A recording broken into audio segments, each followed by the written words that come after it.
Iya, yang pertama kita lihat kejadian ini bukan kriminalitas biasa untuk melakukan pencurian terkait dengan ekonomi atau mengambil bedak, bukan. Bukan untuk mencuri sepeda motor atau untuk mencuri harta yang melekat pada korban, bukan.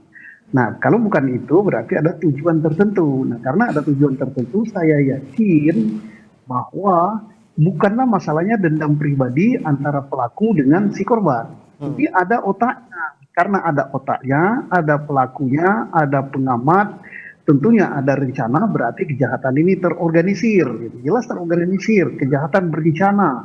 Nah, kemudian karena alat yang digunakan itu air keras, sangat-sangat berbahaya, itu bisa saja merenggut jiwa. Jadi kita patut menduga bahwa ini tujuannya ya untuk membunuh gitu. Nah, baru nanti tujuan berikutnya yaitu untuk apa namanya penganiayaan berat gitu. Nah, tapi tidak salah kalau kita pasalnya kita letakkan pertama pembunuhan gitu. Oke, baik. Ini itu tadi ya, motifnya bisa kita lihat dari tidak soal ekonomi, tapi pasti ada motif lainnya dan tentunya ada dalang di balik ini semua.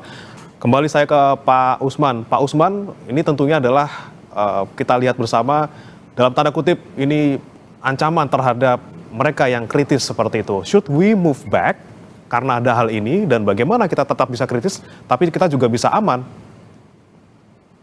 Ya, pertama tentu saja untuk selalu berhati-hati di dalam berkegiatan. Biasanya para aktivis melakukan atau menyuarakan kritiknya melalui konferensi pers di suatu tempat, di suatu kedai kopi atau di kantornya sendiri. Jadi tentu perlu ada perhatian dalam beperjalanan, perlu ada perhatian dalam memilih mode kendaraan, misalnya gitu.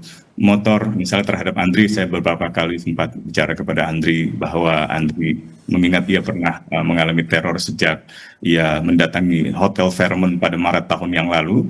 Teror-teror terus bertubi-tubi dialami oleh Andri. Tentu kami sebagai teman, sebagai sahabat beberapa kali mengingatkan.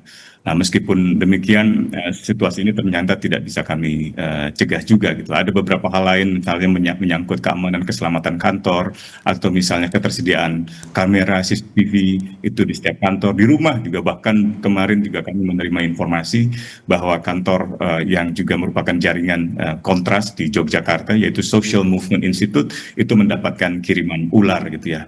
Nah, hal-hal semacam perjalanan, bepergian, kemudian keselamatan diri, keselamatan digital, misalnya menggunakan media sosial juga perlu ada two-step verification, harus ada VPN, harus ada cara-cara yang bisa melindungi diri dari kemungkinan-kemungkinan ancaman yang datang secara tiba-tiba. Tapi jauh lebih penting dari itu sebenarnya tugas kepolisian negara Republik Indonesia lah memastikan masyarakat bisa berkegiatan aman, baik itu dalam berdemonstrasi, dalam menggelar diskusi, atau di dalam menyampaikan temuan-temuan yang mereka katakanlah sampaikan kepada pemerintah terkait dengan masalah MBG, masalah Danantara, atau masalah situasi ekonomi yang sekarang ini semakin terlihat berat, dan masalah-masalah lain yang sebenarnya dapat dianggap sebagai masukan yang positif. Download Tribun X sekarang, menghadirkan lokal menjadi Indonesia.